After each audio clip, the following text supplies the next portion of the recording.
What's up, Huskies? Welcome to episode 3 of On the Big Screen. My name is Sofia Azevedo. And my name is Ben Parmalee. And today we'll be discussing The Black Phone 2.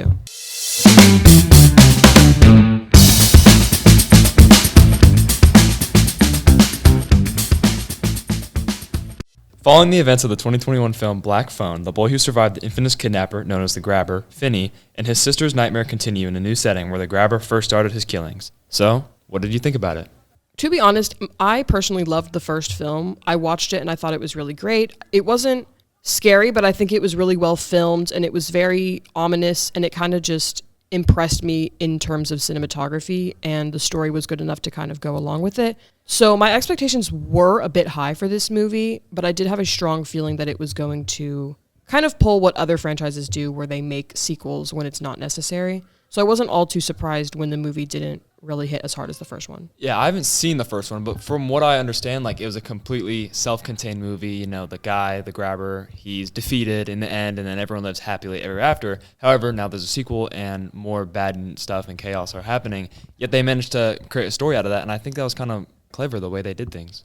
I do agree that the idea was there. Like, they did have to come up with an entire plot because, unlike other horror franchises, so to speak, you know, the killer doesn't die and they can easily just kind of bring them back. Whereas in the first movie, there was such a definite ending that I was really thinking, like, how are they going to make a second movie? And I do think it was cool the way they kind of made it a prequel within a sequel with the whole backstory of the Grabber. Yeah, because it's not exactly the trope of like, oh, you defeat the bad guy and then, you know, the studio greenlights the next movie. But guess what? The bad guy is back. It's not as simple as that. And I think they played on that trope and kind of changed it enough to where it's like kind of unique. Yeah, I will admit that.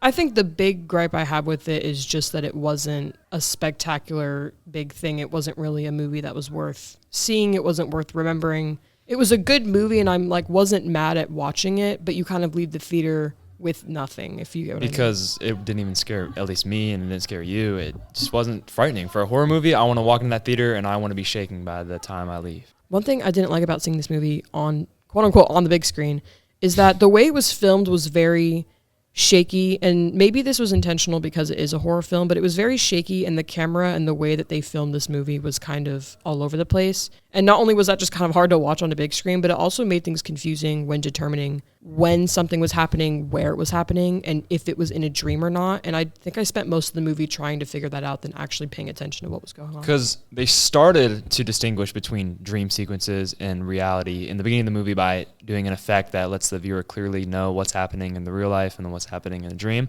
But they kind of abandon it almost, and especially when like it cuts back and forth to the dream to the real world, dream to the real world. Like, there's no visual cues to let you know anymore. And then you have those moments where you'll have scenes that are taking place where some characters are in the real world and some aren't.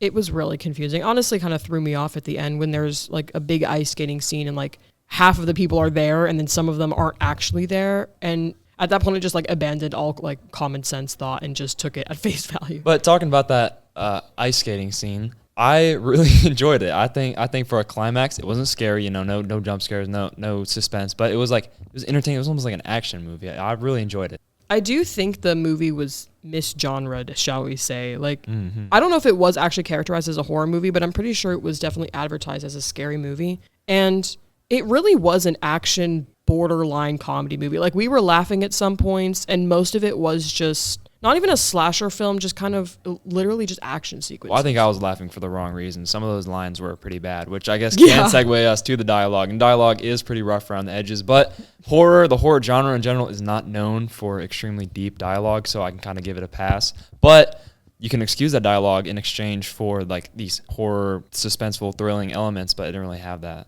Right, that's a good point you brought up, that if a movie is lacking in one area, usually it's fine because they make up in something else that's more definitive. But this movie was lacking in everything, but to a small extent. So it wasn't a bad movie, but it was just a kind of the opposite of well-rounded.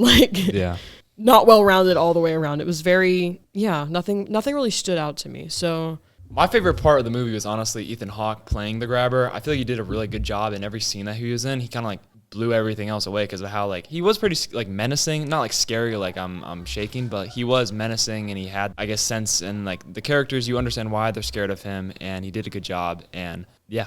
On that same note, I really liked Finney's performance. and how he progressed through the film, because they did confront Finney, like his close family kind of confronted him that he's holding on to his fear and he's disguising it as anger and, kind of trying to suppress what happened to him when he was younger. And we see at the end of the film, he definitely takes on a more, I'm confronting my fears, I'm admitting that I was scared, but he's facing it with anger in the right way. And we have this like super cool sequence at the end of the movie where he kind of gives the grabber a taste of his own medicine. But all in all, do you think this movie is worth seeing on the big screen? And if so, why? What would you rate it out of 10? Out of 10, I would give it a 6. Just simple 6. That's not to say it's a terrible movie, but it's not one that you would pay money for to see it on the big screen. And then, well, what if I see it in streaming? No, I wouldn't even spend an hour and 50 minutes watching this at home in a dark room because it's just not all that. I would also give the movie a 6 out of 10. I do think it was worth seeing as of action sequences. I think it was pretty fun and cool to watch. However, if you're going to watch the Black Phone duology, I would stop at the first one because it has a better ending, and it really is just a standalone movie that did not need a sequel. All right, that wraps up today's episode, and you can catch us next time reviewing the movie Predator: Badlands. Bye, Huskies.